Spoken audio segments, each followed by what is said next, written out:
kwibera mu kazu k'ivundi wenyine ni byiza biruta kubana mu nzu n'umugore w'igishegabo. Nongeye kubasuhuza abakurikira Umurinzi Online TV, aho dukomeza tuganira ku byigisho bireba imiryango, bireba urubyiruko, bireba n'ubuzima rusange. Uyu munsi turibanda ku kubana n'umugore ugoranye. Mu by'ukuri nk'uko habaho abagabo bagoranye, tuvuga ko ari abagabo babi mu ngo zabo, haba n'abagore bagoranye.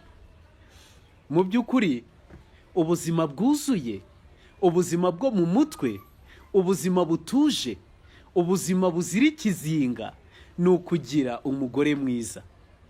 Kugira umugore mwiza hari byinshi cyane bifasha, haba mu muryango ndetse no muri sosiyete, ndetse no mu matorero.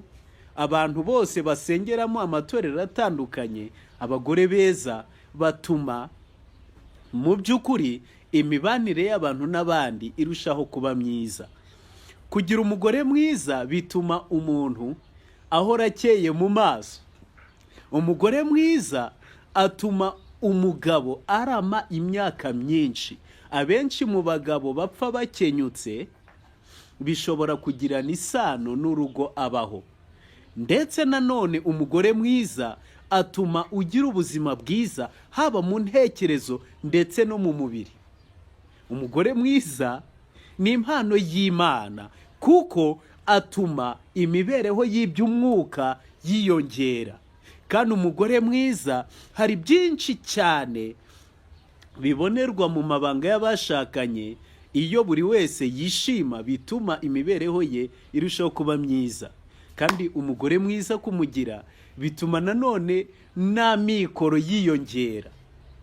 Hari agatabo nasomye kitwa Imibereho Yejejwe, aho bavuze ngo niba ushaka kugira ubuzima bwiza, rongora. Niba uri umusore, niba uri umukobwa, rongorwa. Burya umuryango, iyo umuryango wiyubatse biba byitezwe ko habaho imibereho myiza. Ni nawo mugambi w'Imana. Ni nko kwinjira mu ijuru rito igihe dutegereje ijuru tuzaturamo twese. Umugore mwiza atuma wunguka mu byo mukora. Mu gitabo cy'Imigani igice cya 31 umurongo waho wa 11, amagambo ahari aravuga ngo umutima w'umugabo we uhora umwiringira, kandi ntazabura kunguka. Kunguka ni ukugwiza. Azagwiza amafaranga, azagwiza amikoro, azagwiza amasambu. Niba umutima w'umugabo we uhora umwiringira, urwo rugo ruzatera imbere. Umugore mwiza atuma nanone umugabo aba icyamamare, aramenyekana. Mu Migani 31 nk'uko tuhasoma umurongo wa 23 haravuga ngo umugabo we amenyekana mu marembo y'umudugudu yicaranye n'abakuru b'igihugu. Ndetse umugore mwiza atanga umutekano mu ntekerezo, atanga umutekano mu mutwe. Hano mu Migani 31 umurongo wa 12 haravuga ngo ahora amugirira neza, ntabwo amugirira nabi igihe cyose akiriho. Mu yindi Bibiliya baravuze ngo ntaje aca inyuma umugabo we, ahubwo amugirira neza mu mibereho ye yose. Uwo ni umugore mwiza rero. Bivuze ngo udakora ibi yaba ari umugore mubi mu mvugo yahuranije. Ni byiza yuko ingo zacu twiga uburyo bwo kubana neza, kugira ngo buri muntu wese ahinduke impano inejeje kuri mugenzi we. Hano nk'uko tubibona, birababaje ko mu ngo zimwe na zimwe hagiye habaho abagore babi batari beza. Kandi ibyo ntago bibaye uyu munsi, muri iki kinyejana no mu binyejana bya kera byagiye bibaho. Mu Migani igice cya 21 Salomo yavuze yuko ibyo bintu nabyo mu gihe cye byabagaho kuko yarabibonye. Umurongo wa 9 igiza Imigani igice cya 21 umurongo wa 9 haravuga ngo kwibera mu kazu k'ivundi wenyine ni byiza biruta kubana mu nzu n'umugore w'igishegabo. Ese uwo ni umugore umeze gute? Nubwo ari ikinyarwanda gisa naho ari icya kera, ni umugore w'umunyamahane. Ndetse umurongo wa 19 muri iki gice haravuga amagambo avuga ngo ni byiza kwibera mu butayu biruta kubana n'umugore w'igishegabo n'umunyamujinya. Burya umugore ugira impuhwe, ugira urukundo, ugira umutima mwiza, uvuga neza, mwiza imbere n'inyuma, ku maso no ku mutima, n'uw'igiciro. Ndetse umunyezaburi yavuze byinshi, umunyamigani avuga byinshi, umubwiriza avuga byinshi, mu ndirimbo za Salomo avuga byinshi, ariko icyo bahurizaho ni uko baha agaciro umutima.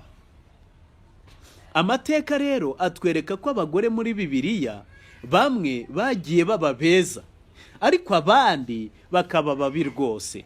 Urugero, uwitwaga Yezebeli, uwitwaga Tariya n'abandi ntabwo babaye beza, nyamara urasanga barabaye abagore babi, haba mu miryango yabo ndetse no muri sosiyete bakomokagamo.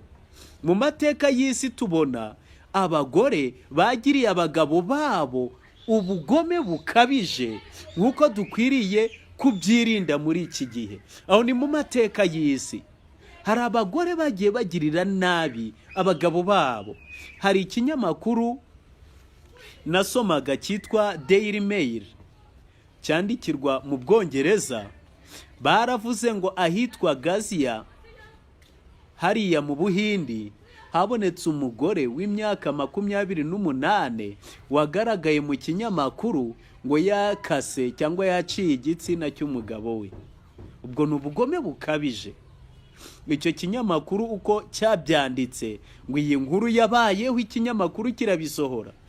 Nanone hari umugore nigeze kumva ngo ahenze abashitsi bicaye muri saro, maze araza hagati y'abo bashitsi, umugabo yicaye ari kuganira n'abandi, afata ibasi y'amazi yamumenaho, ngo nakubwiriye kera ntuja wumva. Ubwo ngubwo rero ni ubugizi bwa nabi, ni ukutaba umugore mwiza mu rugo. Babajije bati ufite abana bangahe? Maze ukumva umugore arihanukiriye ati mfite abana 3 ariko bariyemo n'umugabo, ubwo babaye 4. Iyo ni imvugo iranga umugore utagira ikinyabupfura. Niyo mpamvu Bibiliya n'ibitabo by'umwuka w'ubuhanuzi n'ibitabo by'abahanga bihuriza hamwe yuko umugore mwiza mu muryango ari impano y'Imana, naho umugore mubi si umugambi w'Imana yuko iyo mico ye ayigumana gutyo, ahubwo turemwe mu buryo budusaba guhinduka ngo tube impano nziza mu ngo zacu. Abagabo benshi muri iki gihe basigaye bahukana, akazinga ipantaro n'ishati, agaheka agakapu, maze agasohoka akagenda kubera ko urugo rumunaniye. Ndetse byifuzwa ko abagore bagira uburanga, nyamara Abanyarwanda baravuga bati uburanga si bwo bugore, ahubwo umutima niwo wubaka urugo. Nk'uko na Salomo yabivuze ngo uburanga bw'umugore utagira umutima ni nk'impeta y'izahabu bakwikiye mu izuru ry'ingurube. Ntabwo bijyanye. Niyo mpamvu muri rusange dukwiriye kwiga uburyo ingo zacu zaba nziza, ari umugabo ari umugore, buri wese agaharanira guhinduka impano ishimishije ku muryango we. Abagabo bashobora gutinya kuvuga ko bagowe, kuko muri abagabo nabo bajya basagararirwa, bajya bahohoterwa mu ngo, ariko ntibivugwe kenshi. Impamvu niyo ya mbere, kuko abagabo bashobora gutinya ko bagowe. Hari abagabo baboreye mu ngo, bakubitwa, badahabwa ibyo kurya, badafashwe neza mu ngo zabo. Ikindi nanone, iyo umugabo avuga ikibazo ntabwo byumvikana cyane ku rwego rw'uko umugore yavuga ikibazo. Nk'umugore avuze ati ndakubitwa, twese twabyumva vuba. Ariko cyakora umugabo iyo areze ngo arakubitwa, hari ubwo bidahita byumvikana cyane mu matwi y'abantu, nyamara nabyo bibaho. Hari ihohoterwa rishingiye ku gitsina, ahanini rishinjwa abagabo kuruta abagore, nyamara abagore nabo barikorera abagabo. Noneho umugabo kuko biramukomereye cyane kubona uko abitangaza. Nanone usanga hamwe na hamwe abagabo badafite akazi cyangwa badatunze urugo bahura n'agahinda gakabije kubera guhozwa ku nkeke. Amagambo akomeretsa avuzwe n'uwo mwashakanye agusenya bikabije kuruta ayavugwa n'undi uwo ari we wese. Niyo mpamvu umwe mu bashakanye akwiriye guhora acunga cyangwa arinda umutima wa mugenzi we. Si iby'ubwenge kuvuga nka Kayini, igihe Imana yamubajije ngo murumuna wawe ari he, akavuga ati sindi umurinzi we. Uri umurinzi w'umugabo wawe, uri umurinzi w'umugore wawe. Ndetse iyo umugore yeretse umugabo ko icyo yari amwitezeho ntacyo abona, biramuzahaza cyane ku buryo agira intekerezo zidatekanye. Umugore nanone ashobora gusenya umugabo we umunsi ku munsi igihe amwereka ko atishimiye urugo, atishimiye urushako. Umugabo agenda asenyuka buri munsi.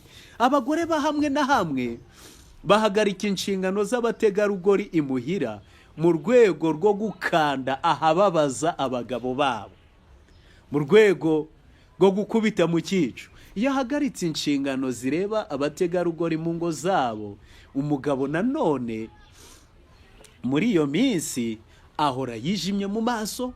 Hari ibimenyetso byinshi bigaragara: kuvuga ni nabi, guhorana umujinya, guhorana uburakari. Niyo mpamvu ari byiza yuko dusuzuma tukanagura uko ingo zacu zubatswe.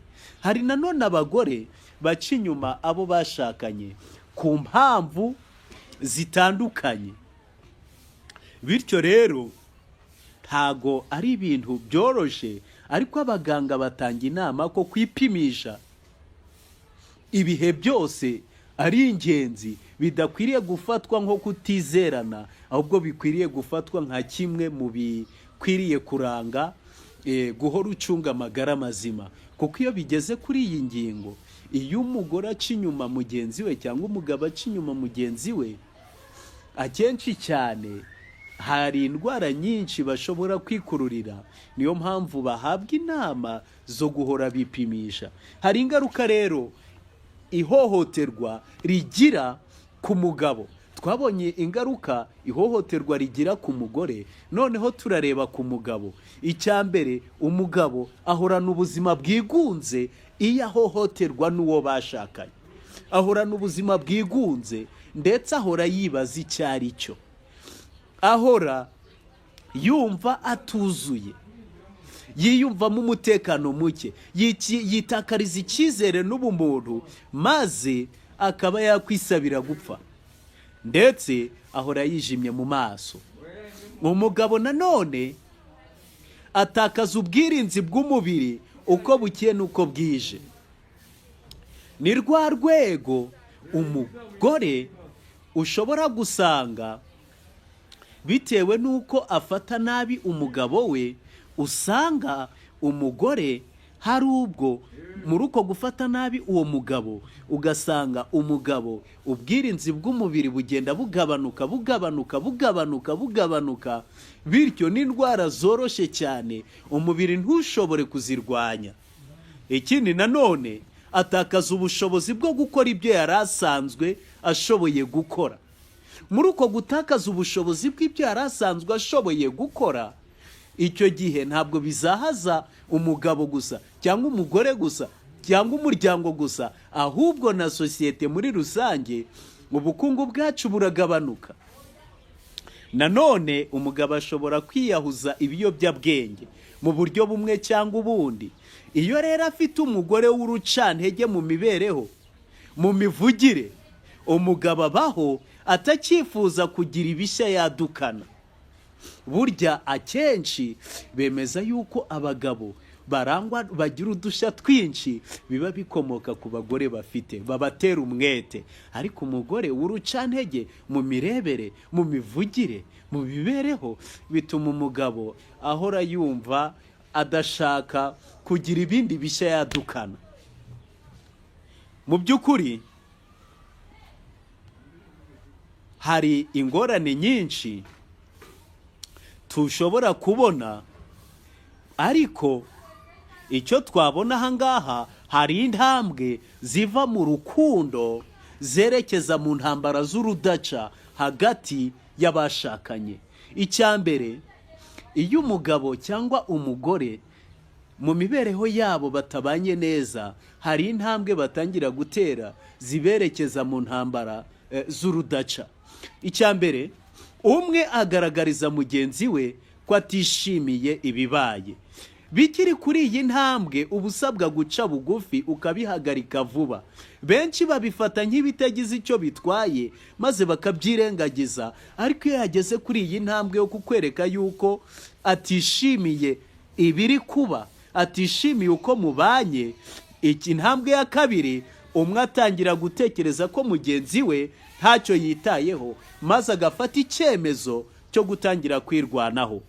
Iyo guhangana rero no guterana amagambo bitangiye kwaduka mu muryango, muri uko kwaduka uba usabwa guhita ubigarukirizaho bitaraja kure. Ariko benshi bakomeza kwifata nk'aho ariko zubakwa, maze bagafata intambwe ya gatatu, hahandi umwe atangira gufata mugenzi we nk'umwanzi we. Iyo bigeze kuri iyi ntambwe, ikibaho ni umuriro, ni intambara. Intambara iraruma, ariko iyi ntambara ikaba ari ya ntambara y'ubutita, intambara ya bucece, igenda itutumba buhoro buhoro.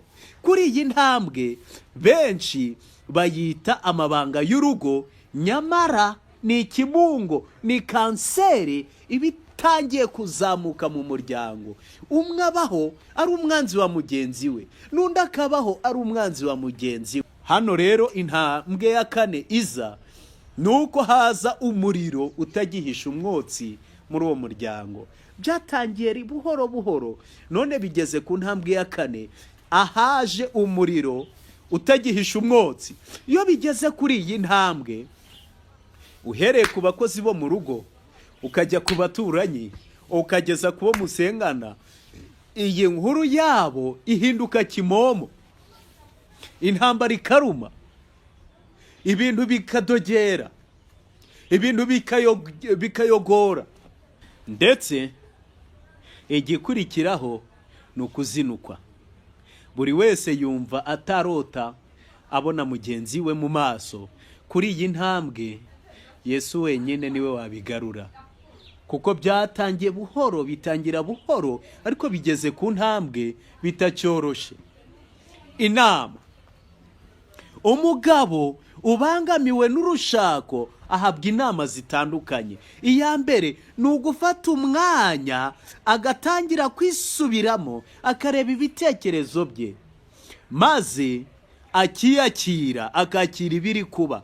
Benshi iyo baremerewe n'urwango n'ubugome bakorerwa n'abo bashatse, bumva bagushije ishano, maze amarira n'amaganya no kubungana amagambo no guhwihwisa akaba ari byo byigarurira imitima yabo. Ibi rero si iby'ubwenge. Kwiyemeza nicyo cyonyine cyubaka urugo rugakomera. Umuntu yahamagariwe kwiyemeza. Nanone icya kabiri ni ukumuha urukundo rudahinduka. Urukundo rudahinduka utitaye ku bugome n'ubugizi bwa nabi akugirira. Niba bavuga ngo Kristo yakunze itorero rye, bagabo mukunda abagore banyu nk'uko Kristo yakunze itorero akaryitangira. Kristo igihe yabonaga abantu batameze nk'uko ashaka, hari ikintu yakoze. Ntabwo yagiye abakubita, ntabwo yagiye abagirira nabi, ntabwo yagiye abishyura, ahubwo icyo yakoze ni ukubacungura. Muri Yohana igice cya 13 umurongo wa mbere haravuga ngo urukundo yakunze abe bari mu isi nirwo yakomeje kubakunda kugeza ku mperuka. Si iby'ubwenge kumva umugabo avuga ati niyemera guhinduka nanjye nzamubera umuntu mwiza, ariko nadahinduka nanjye nta kindi nakora. Urasabwa kumubera mwiza nta kindi ubanje kumusaba, kuko nibwo buryo bwonyine buzatuma urugo rwanyu ruba rwiza. Intambwe iganisha ku kubaka kuruta gusenya nibwo bugabo. Tera iyo ntambwe, iyi ntambwe iganisha ku kubaka. Intambwe ituganisha ku kubaka. Benshi iyo umugore abananije bihutira kureba uwamusimbura, nyamara intambwe iganisha ku kubaka nibwo bugabo. Muri iyi si ntabwo ushobora kubona umeze nk'uko ushaka, kuko nawe ubwawe uko umeze uri umuntu wacumuye, ntiwakiriye ubwiza bw'Imana. Ntushobora kubona umuntu rero mushobora kuzuzanya. Ni ubugwari kwibwira yuko uzananirwa uyu ugashobora uyu. Ni iby'ubwenge gutekereza yuko uyu mufatanije mushobora guhinduka, mukubakana, mugafatanya, akakubera mwiza. Ikindi, haranira kumusubiza mu rukundo. Wamushize mu rukundo ku nshuro ya mbere ugira ngo umukuri wabo. Intambwe rero ugezeho ni uguharanira kumusubiza mu rukundo. Ubu birakomeye kuko azi amakuru yawe yose, akuzi neza, ariko nanone biroroshe kuko umufite hafi. Araho iwawe mu rugo, umubona ku buryo bworoshye, nta mupaka ufite. Niyo mpamvu hano byoroshye cyane kuba wamusubiza mu rukundo. Mu makimbirane y'abashakanye, guharanira kugaruramo urukundo no kwishimirana ni intambwe iganisha ku gusenya aya makimbirane. Ikindi kiruta ibindi ni ukwirinda ijambo ryose ryarushaho gusenya cyangwa kunyura umubano wari usanzwe ari mubi. Burya ijambo ni igitonyanga gitoya cya esanse uba ujugunye n'ubundi hasanzwe hari umuriro. Mu Befeso igice cya 4 umurongo wa 29 aravuga ngo ijambo ryose riteye isoni ntirigaturuke mu kanwa kanyu, ahubwo ko mubonye uburyo muje muvugira ryiza ryo gukomeza abandi kugira ngo riheshe abaryumvise umugisha. Ikindi ni ukwishyira mu mwanya we no guhindura uburyo umubona. Mu gihe cy'amakimbirane buri wese areba uruhande rwe n'ibimubangamiye, nyamara iyo yishize mu mwanya wundi nibwo ashobora kumenya uruhande mugenzi we cyangwa ibibazo mugenzi we nawe afite. Hari umuntu umwe wigeze yandika 69 maze abirambika hasi, uri kuri ruriya ruhande akaje abona ari 96, uri kuri uru akabona ari 69. Izo mpaka zabuze gica kugeza igihe umwe agiye ku ruhande rw'undi akareba uko abibona. Kwishyira mu mwanya we. Mu Bafilipi igice cya 2 umurongo wa 4 haravuga ngo umuntu wese muri mwe areke kwizirikana ubwe, ahubwo azirikane n'abandi. Ni cyo gikwiriye kuranga abantu bifuza urugo rwiza, ni uko umwe azirikana ibya mugenzi we. Hari umuntu wiyemeje guhindura Afurika, ari umugore, maze yiyemeza kuzahindura Afurika, ariko abona Afurika ni nini. Ati reka nzahindura igihugu, maze igihugu nacyabona ni kinini. ati reka nzahindura intara ntuyemo. Arahaguruka ati nzayihindura, ariko abona ni nini. Ati none reka nzahindura akarere, ariko nako ni kanini. Atoye wahindura umurenge, ariko umurenge nawo ni munini. Atoye wahindura akagari, abona nako ni kanini. Ati wahindura umudugudu noneho byanyorohera, ariko abona nawo ni munini. Atoya wahindura umuryango, ariko umuryango nawo ni ikintu kinini, ntago wagishobora. Arangije ati ahubwo uwakwihindura nje ubwanje. Amaze kwihindura ubwe, umuryango wonyine warihinduye. Abanyamudugudu batangiye kumubona bitandukanye nuko bamubonaga. Guhindura abandi byoroha cyane iyo mpinduka itangiriye muri wowe imbere. Ntukagerageze guhindura abandi igihe wowe ubwawe utarihindura. Nyamara kwihindura nibyo bizagira intambwe bikora ku bandi. Hari indi ntambwe nanone ya nyuma natanga igihe mutabanye neza, kwegera abajenama ku bijyanye n'imiryango. Iyi ni intambwe nziza. Ibyo ubona ko ari ingenzi hari ubwo bakubwira ko atari ukuri. Ibyo ubona yuko ari byo bibi hari ubwo bakubwira ko ari byiza. Abajenama babihuguriwe, bajijukiwe iby'imiryango, ni byiza kubegera kugira ngo baguhe inama, kugira ngo bagufashe, kugira ngo bakubwire icyakorwa. Abaganga n'abandi babihuguriwe ni byiza kubegera no kubasanga, kuko barushaho kuba ingirakamaro iyo ibibazo byamaze kurenga ubushobozi bwanyu. Hari ibitabo nanone bishobora kugufasha. Igitabo cyitwa Urugo rwa Gikristo, igitabo cyitwa Vive Communique cyanditswe na Dr. Nancy Van Pelt, ndetse n'ibindi bitabo bitandukanye. Ibyo nabyo kwimenyereza kubisoma, ugenda uvoma amakuru yizewe, amakuru yacukumbuwe, amakuru yayobowe na Mwuka w'Imana kugira ngo yandikwe, maze bigatuma iwawe hahinduka ijuru ritoya. Icyo nakwifuriza, nanjye niyifuriza, nuko mu miryango yacu hakwiriye kuba ijuru ritoya. Imana izabigufashemo, kandi nanjye Imana izabimfashemo. Iyatangiye umurimo izawusohoza kugeza ku munsi wa Kristo. Imana iguhe umugisha.